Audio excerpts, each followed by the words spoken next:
จับมือเขา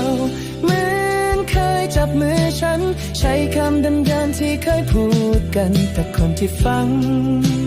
ไม่ใช่ฉันอีกแล้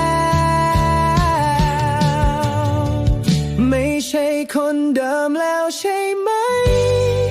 เธอไม่ใช่คนที่เคยบอกว่ารักฉัน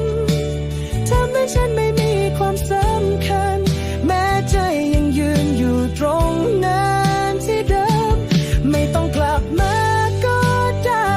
ถ้าใจเธอมันเปลี่ยนไปเกินทนแค่ช่วยบอกกัน